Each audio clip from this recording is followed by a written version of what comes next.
વરસાદી માહોલ જોવા મળ્યો છે। વરસાદી માહોલની સાથે સાથે અનેક નીચાણવાળા વિસ્તારો એવા રહ્યા કે જ્યાં પાણી ભરાઈ જવાની સમસ્યા સર્જાઈ છે અને અલગ અલગ જગ્યાએ જો જોઈએ જૂનાગઢ, સાબરકાંઠા, આ ઉપરાંત સાબરકાંઠાની સાથે ઉપલેટા, બગસરા, વિસાવદર અલગ અલગ જગ્યાએ દશેરાએ દી ધનાધન વરસાદી માહોલ જે છે તે જામેલો જોવા મળ્યો। રસ્તાઓ ભીંજાયા, અનેક જગ્યાએ પાણી ભરાઈ જવાની સમસ્યા સર્જાઈ, વાહન ચાલકોને તકલીફ પડી તો કેટલાક વિસ્તારો એવા પણ રહ્યા કે જ્યાં ખેતરોમાં પાણી ભરાઈ જતા પાક નુકસાનીની સ્થિતિ જે છે તે જોવા મળી રહી છે। એટલે કે ઓવરઓલ ચોમાસાએ જતા જતા રાજ્યમાં અલગ અલગ જગ્યાએ જળ તરબોળની સ્થિતિ સર્જી છે અને હજુ પણ કેટલાક દિવસો સુધી આ પ્રકારની સ્થિતિ રાજ્યમાં અલગ અલગ જિલ્લાઓમાં જોવા મળે તેવી પૂરેપૂરી શક્યતાઓ જે છે તે જોવા મળી રહી છે। વિસાવદર, જૂનાગઢ, સાબરકાંઠા, ઉપલેટા, બગસરા અલગ અલગ જગ્યાએ વરસાદી માહોલ જામેલો જોવા મળી રહ્યો છે।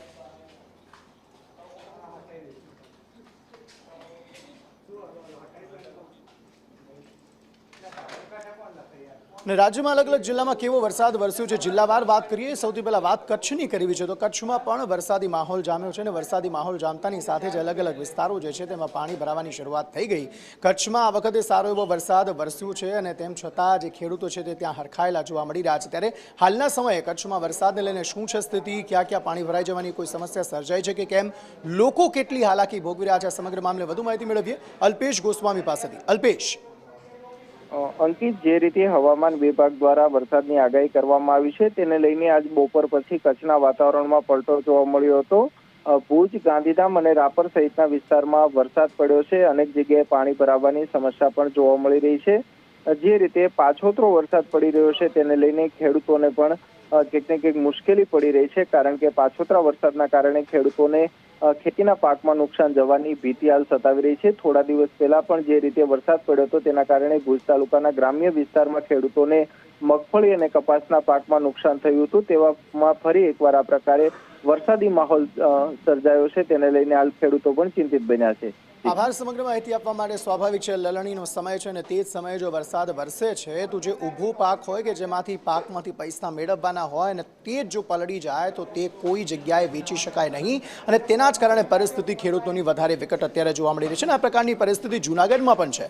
વરસાદી માહોલ જૂનાગઢમાં પણ જોવા મળ્યો, ત્યાં પણ અલગ અલગ રસ્તાઓ જે છે તે ભીંજાયેલા જોવા મળ્યા, અલગ અલગ જગ્યાએથી વરસાદી પાણી જે છે તે વહેતા જોવા મળ્યા, ત્યાં પણ વાહન ચાલકોને તકલીફનો સામનો કરવો પડ્યો। ગિરનારના રસ્તાઓ દાદરાઓ છે ત્યાંથી પણ પાણી નીતરતું જે છે તે જોવા મળ્યું। જૂનાગઢના અલગ અલગ વિસ્તારોમાં આ પ્રકારની સ્થિતિ, વંથલી, માણાવદર, માળિયા તાલુકામાં વરસાદી માહોલ જામ્યો, ગ્રામ્ય વિસ્તારમાં આ પ્રકારની સ્થિતિ જોવા મળી અને અહીંયા પણ જે વાહન ચાલકો છે તેમને તકલીફ પડી હતી। કેતન ઓઝા પાસે આ અંગે વધુ વિગતો મેળવીએ। જી કેતન। ચોક્કસ અંકિત, કે જે રીતે જૂનાગઢ જિલ્લામાં છેલ્લા 3 દિવસથી વરસાદ પડી રહ્યો છે તેને જોતા લાગે છે કે જૂનાગઢમાં બારે મેઘ ખાંગા હોય તેવી પરિસ્થિતિ નિર્માણ છે। આજ સવારથી ધોધમાર વરસાદ વરસ્યો છે। અત્યાર સુધીમાં 3.5 થી 4 ઇંચ જેટલો વરસાદ જૂનાગઢ જિલ્લામાં ખાબકી ચૂક્યો છે। ખાસ કરીને ગિરનાર પર્વત પર વાત કરીએ તો ગિરનાર પર્વત ઉપર 2 ઇંચ જેટલો વરસાદ પડી ચૂક્યો છે, જેને કારણે જે છે તે દામોદર કુંડ અને જે વિલિંગડન ડેમ છે તેમાં ઓવરફ્લો થયો છે। ખાસ કરીને સિઝનમાં બીજી વખત આ ડેમ છે તે ઓવરફ્લો થયો છે।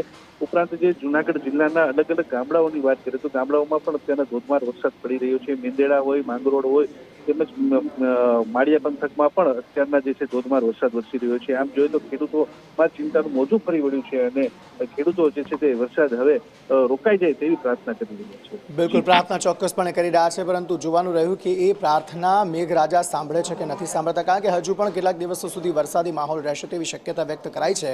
ત્યારે રાજકોટના પણ ગ્રામ્ય વિસ્તારો એવા છે કે જે જળતરબોળ થઈ ગયા છે, ત્યાં પણ અલગ અલગ વિસ્તારો એવા છે કે જ્યાં પાણી ભરાઈ જવાની સમસ્યા સર્જાઈ છે અને આ પરિસ્થિતિમાં જે ખેડૂતો છે તે અત્યારે ચિંતામાં જોવા મળી રહ્યા છે।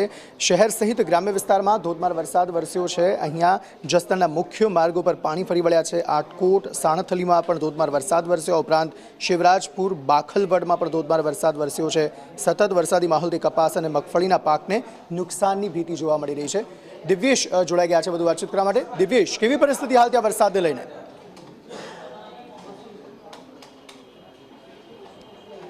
ચોક્કસ અંકિત, વાત કરવામાં આવે તો જે રાજકોટ શહેર છે તેમાં છેલ્લા 4 દિવસથી ધીમી ધારે વરસાદ છે તે વરસી રહ્યો છે। તેવી જ રીતે જો ગ્રામ્ય વિસ્તારની વાત કરવામાં આવે તો જે જસદણ પંથક છે, જસદણ પંથકનું જે આટકોટ ગામ છે, શિવરાજગઢ છે, આ બધા જે વિસ્તાર છે તેમાં છેલ્લા 4 દિવસથી વરસાદ છે તે વરસી રહ્યો છે। વરસાદ વરસવાને લીધે જે મુખ્ય માર્ગો છે તેના ઉપર પાણી છે તે ફરી વળ્યા છે।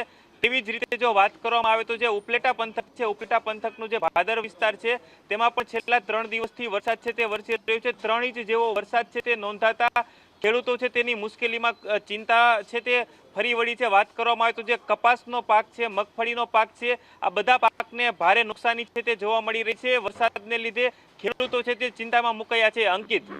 જી આભાર સમગ્ર માહિતી આપવા માટે. ખેડૂતો ચિંતામાં મુકાયા છે, ન માત્ર રાજકોટના પરંતુ અલગ અલગ જિલ્લાઓના ખેડૂતો જે છે તેમનામાં ચિંતા જોવા મળી રહી છે. તેમાં વાત અમરેલીની પણ છે, તેમાં વાત જામનગરની પણ છે. અહીંયા પણ વરસાદી માહોલ જામ્યો અને ત્યાં પણ ખેડૂતો જે છે તે ચિંતિત જોવા મળ્યા છે. અમરેલીના અલગ અલગ વિસ્તારો જે છે તેમાં પાણી ભરાઈ ગયા છે.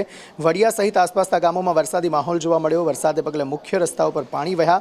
પાછોતરા વરસાદને પગલે પાકમાં નુકસાનીની સ્થિતિ જે છે તે જોવા મળી રહી છે. તસવીરો આપ જોઈ રહ્યા છો. વરસાદી માહોલ એટલો જામ્યો છે કે વિઝિબિલિટી પણ ઘટી જાય એ પ્રકારની સ્થિતિ છે. વાહન ચાલકોને ચોક્કસપણે અહીંયા તકલીફ છે. રસ્તાઓ ભીંજાયા છે, ક્યાંક સ્લીપરી રસ્તાઓ થયા છે, તેના કારણે પણ વાહન ચાલકોને તકલીફ પડી રહી છે. ખાસ ગ્રામ્ય વિસ્તારમાં ખેતરોમાં પાણી ભરાઈ જવાના કારણે પણ ખેડૂતો જે છે તે મુશ્કેલીનો સામનો કરતા જોવા મળી રહ્યા છે. એટલે ઓવરઓલ ચોમાસું જતા જતાં પણ જાણે રીતસરનું ખેડૂતોને કનડગત કરતું હોય, હેરાન કરતું હોય તે પ્રકારની સ્થિતિ જે છે તે અલગ અલગ જે જિલ્લાઓ છે તેમાં જોવા મળી રહી છે. તેમાં અમરેલીની વાત હોય કે પછી જામનગરની વાત હોય, અલગ અલગ જિલ્લાઓમાં આ પ્રકારની સ્થિતિ જે છે તે જોવા મળી રહી છે.